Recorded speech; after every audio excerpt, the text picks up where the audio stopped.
Good morning, fifth grade. Today's Bible lesson, I'm going to go through your notes for you so you don't have to read through them on your notes sheet. It deals with Abijah, Judah's second king, and it's taken from 2 Chronicles 13. Your assignment today is to read 2 Chronicles 13 and then to do your Bible workbook after you have watched this PowerPoint presentation on your notes.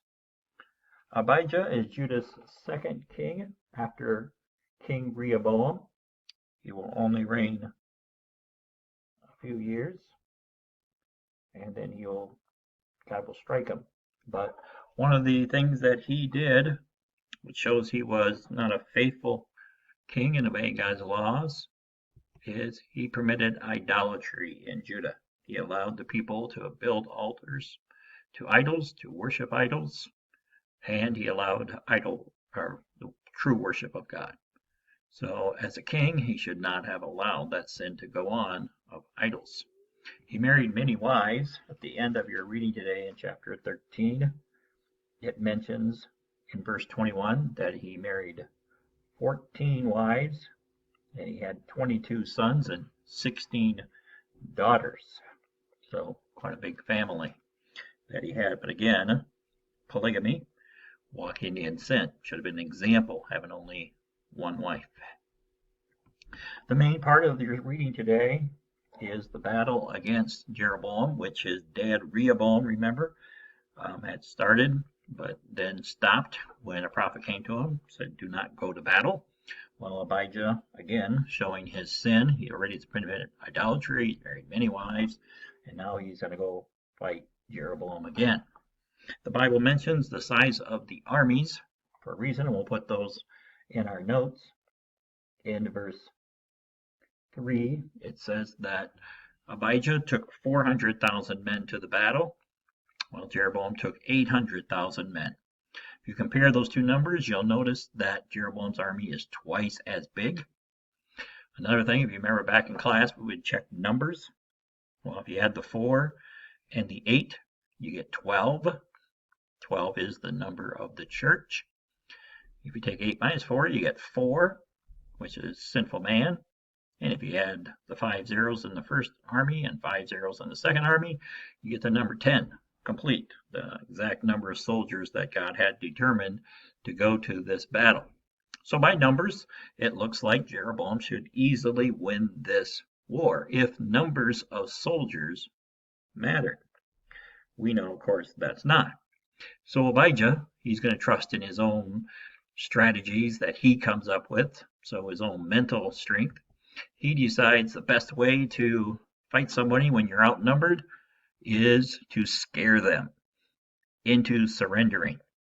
So he does a big speech in your Bible today, verses 5 all the way through verse 12, where he tells them that Israel is a sinful nation. They are worshiping idols and golden calves, so God is angry with them, and they will not win. They should just turn in their weapons. Obviously, the problem is Abijah, in letter A on the top of our notes, he's also allowing idol worship, so that's not going to be very good. He tells Jeroboam that Jehovah is fighting for Judah, not for Israel, and he says that in verse 12, behold, God himself is with us for our captain. His priests with sounding trumpets do cry alarm against you. O children of Israel, fight ye not against the Lord, Jehovah, God of your fathers, for ye shall not prosper. So that's his means of weaponry.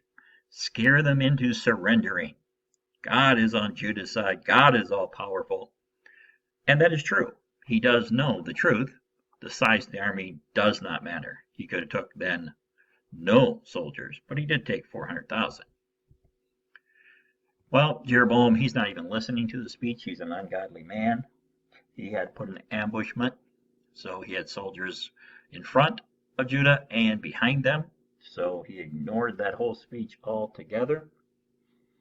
And when the people of Judah recognized that, they realize they're in big trouble. Their only resort is what they should have done at the immediate, was to cry out to God for help. In verse 14, they did that, and the priest sounded the trumpets. What was the result? Judah wins. Israel fled away in fear. Verse 16, God delivered them into their hand. So the win is not because of anything Judah did. It is a victory given to Judah by God alone. God delivered them into their hand. Then Abijah and the 400,000 can have a great slaughter. How many did he slaughter?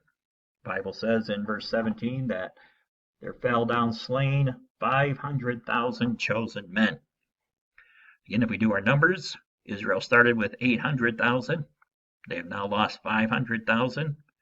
That leaves them with 300,000 left. The number 3 would be a sign of the Trinity, the Father, Son, and Holy Spirit. What's the reason? Why would he give Judah the victory? To show God is all powerful.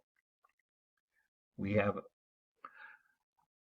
an evidence given to us in the Bible that there were God-fearing people in Judah's army, so he will deliver them. If you look back in your Bibles at verse 18, it says, the children of Israel were brought under at that time, and the children of Judah prevailed, or won, because they relied upon the Lord God of their fathers. They did not rely on the speech. Abijah tried, but that just got them scared and surrounded. When they prayed to God, they relied on God, they got the victory. Now, that brings that war to an end. Jeroboam never did recover any strength after that. And Abijah went on in his ways, which were not always good. He only reigned a few years. But why then did only one king from Judah continue to rule, whereas in Jeroboam they had 9 different dynasties? Well, letter F, we read all the kings of Judah were from the royal line of David only because God kept his promise to David. He made a covenant with David that his line would rule forever. And God is a covenant-keeping God. He is a faithful God. Many of Judah's kings, which we're going to study, were not God-fearing and faithful in obeying God and his laws. So even though it's going to be one line and many kings, maybe 18 or 19 of them, they will not all be God-fearing. So today's lesson, Abijah, Judah won, but only because they ended up relying on God. His scare tactics did not work. That's today's story in a very brief moment. Hopefully that helps you understand that lesson a little better. When you're done watching this video, then you can go to your Bible workbook assignment for today. Have a good rest of your morning.